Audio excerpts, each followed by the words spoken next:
नमस्कार मित्रों। पराशर ज्योतिष संस्थान के इस यूट्यूब चैनल पर आपका स्वागत है। मैं हूं एक बार फिर बबन कुमार सिंह। मित्रों, आज एक और गोचर को लेकर हाजिर हूं।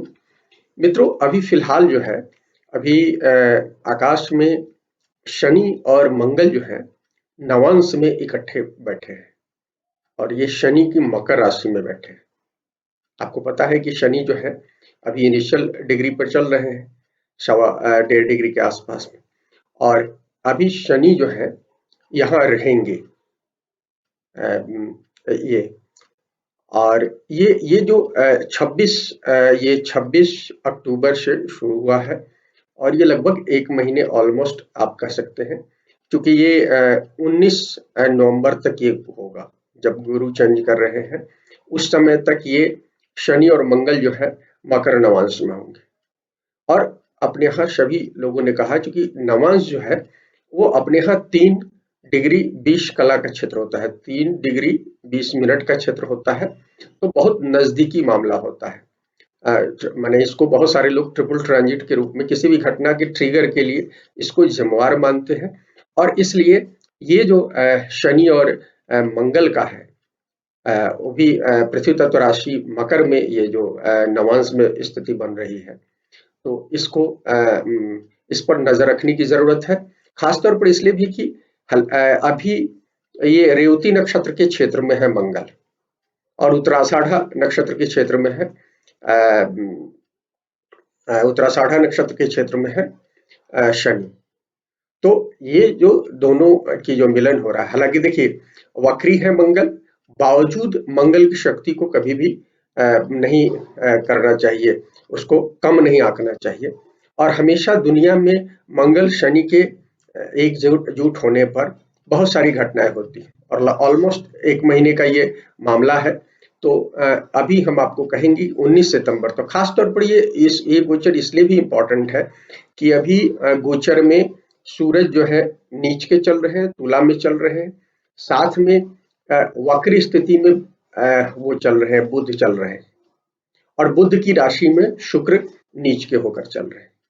तो इन इन परिप्रेक्ष्य में विशेष रूप से देखने की जरूरत है। अभी देखिए घटनाएं, अभी माइक्रन फ्रांस के राष्ट्रपति ने अभी जो स्टेटमेंट दिया, उसके बाद आपने देखा कि बड़े पैमाने पर मुस्लिम देशों ने उसका विरोध किया। और अभी आज ही की घटना है, फ्रांस में हमला हुआ है और आतंकवादी घटना हुई है और इस तरह की घटनाएं हो रही हैं। और ये इसलिए माने ये जो पीरियड है ये एंगर का है और युद्ध का माहौल वाला है। तो इसमें आपको विशेष रूप से यह ध्यान रखना है कि अपने आक्रोश पर नियंत्रण रखने की जरूरत है। अन्यथा क्या होगा, यदि आप आक्रोश नियंत्रित नहीं रखोगे तो आप अपने ही लोगों से लड़ जाओगे। यही अभी देखिए, मैंने जिस तरह से विरोध अभी फ्रांस के राष्ट्रपति का हुआ है, जिस तरह से और डिप्लोमेटिक चैनल से उस तरह से विरोध नहीं होना चाहिए। और इस तरह की चीजें आपके जीवन में हो सकती है, खासकर जब हम सोशल मीडिया के जीवन लाइफ जी रहे हैं। हम सब लोग अधिकांश लोग सोशल मीडिया पर सक्रिय हैं, तो इसके चांसेस है कि कोरोना का समय है इसलिए बहुत मिलना बहुत सारे लोगों का नहीं हो रहा है। हालांकि भारत में कोरोना का प्रभाव काफी कम हुआ है, हालांकि सेकेंड वेव की आने की संभावना बनी हुई है, खासतौर पर जब शनि और गुरु मिलेंगे 19 के बाद। तो इस तरह की स्थितियां जताई जा रही है और उसकी संभावना है भी, वो पीक कहा जाएगा। और जैसा आपको पता है अमेरिका में, ब्रिटेन में, यूरोप के कुछ और देशों में ये दूसरी लहर आ चुकी है कोरोना की, तो भारत में भी है। और भारत में अभी ये जो समय है ये त्योहारों का समय है, तो त्योहारों का समय होने से और अभी घटनाओं की रिपोर्टिंग कुछ कम हो गई है, तो इसके कारण हम लोग थोड़ा सा निडर हो गए हैं और हम धड़ल्ले से निकल रहे हैं। तो एक तो वो एक पहलू है कि हमको इसका भी ध्यान रखना चाहिए कि अभी कोरोना गया नहीं है, उसका कोई अभी हमारे पास कोई अल्टीमेट वो सोर्स नहीं है जिसको खत्म कर सके। तो कोरोना यदि आप किसी संपर्क में आते हैं तो कोरोना की चपेट में आप आ सकते हैं, पहली चीज है। और अभी जो हालात है वो इस बात को इंडिकेट कर रहे हैं। कालपुरुष कुंडली में देखिए छठे भाव रोग का भाव होता है और मंगल उसके कारक होते हैं और शनि रोग के कारक होते हैं। छठे भाव के मंगल भी कारक होते हैं, युद्ध के मामले को बताते हैं, और शनि जो होते हैं छठे भाव के बीमारी वाले हिस्से को बताते हैं। तो और शनि वैसे भी पेंडेमिक को बताते हैं।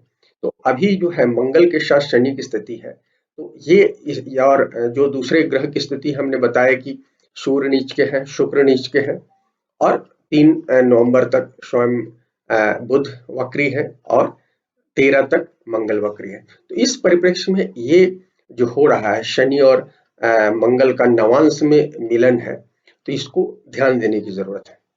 और इसलिए हमने आपको ये बताया। इसमें स्पेशली हम कहेंगे जो मंगल की 2 राशियां हैं, मेष राशि और वृश्चिक राशि, और शनि की 2 राशियां मकर और कुंभ, इन 4 लग्न और राशि वाले को विशेष रूप से सतर्क रहना चाहिए।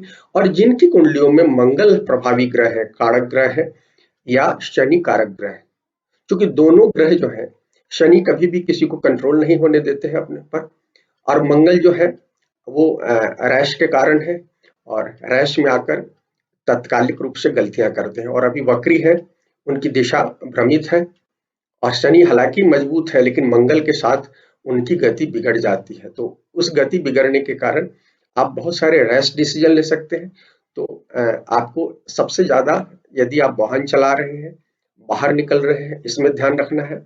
दूसरी चीज है कि यदि आप फेसबुक और या अन्य सोशल मीडिया ग्रुप में बैठे हुए हैं, तो किसी के साथ उलझने की जरूरत नहीं। भारत में भी चुनाव का एक दौर चल रहा है, बिहार में चुनाव चल रहे हैं, मध्य प्रदेश में चुनाव हो रहे हैं, उपचुनाव, और कुछ और राज्यों में उपचुनाव की स्थिति बनी हुई है, और उधर अमेरिका में राष्ट्रपति का 3 नवंबर को चुनाव है। तो सभी जगह माहौल जो है बहुत गर्म है, और ऐसे में आप चाइना को लेकर पूरी दुनिया आक्रोशित है कहीं ना कहीं। भारत पर उसने आक्रमण किया भी दोबारा, और व्यापारिक कारणों से अमेरिका उसके पीछे पड़ा हुआ है। तो जो स्थितियां हैं, इसमें स्थितियां अच्छी नहीं कही जा सकती है। हालांकि एक चीज है, एक सबसे बड़ी चीज है खास, जिसके कारण हमने युद्ध की प्रॉपर हम घोषणा नहीं करना चाहते, इसलिए कि गुरु जो है 19 तक, हालांकि अंतिम 6-7 दिन तक कमजोर हो जाएंगे, लेकिन जब मंगल डायरेक्ट होंगे उस आसपास से वो कमजोर होंगे। तो गुरु मजबूत स्थिति में है अभी, कम से कम आप कह सकते हैं कि 10-12 नवंबर तक तो गुरु कहीं ना कहीं स्थिति को कुछ कंट्रोल में रख रहे हैं। तो हम उम्मीद कर सकते हैं कि गुरु काफी हद तक स्थितियों को, तो आप अपने प्रज्ञा को जागृत कीजिए, आप अपने सद्बुद्धि को जागृत कीजिए, और आप कभी भी कोई ऐसा डिसीजन नहीं ले इस पीरियड में जो कि कहीं ना कहीं किसी विवाद में, द्वंद्व में आपको फंसा दे। तो ये हम आपको बताना चाहते हैं। और अभी हम किसी की अभी शॉर्ट क्लिप पढ़ रहा था, तो हमने देखा कि मंगल और शनि, फिर तो मैंने चार्ट में देखा और फिर आप लोगों से शेयर किया। उम्मीद है कि आप इसका ध्यान रखेंगे। हालांकि मुझे अभी गुरु के मकर राशि में गोचर की चर्चा करनी थी, हम 2-1 दिन में उसकी चर्चा करेंगे। फिर मकर में शनि और गुरु जो ग्रेट कंजंक्शन है, उसकी कुछ बातें करनी है, इस पर आगे समय में बात करेंगे। अक्टूबर अब नवंबर आ गया है, तो नवंबर की बुलेटिन की बात करेंगे। आने वाले 1 सप्ताह में कई वीडियो मैं लेकर आऊंगा। तब तक के लिए आपसे विदा चाहता हूँ, और यदि वीडियो पसंद आए तो लाइक करें, शेयर करें, और चैनल को सब्सक्राइब करें। शुक्रिया मित्रों।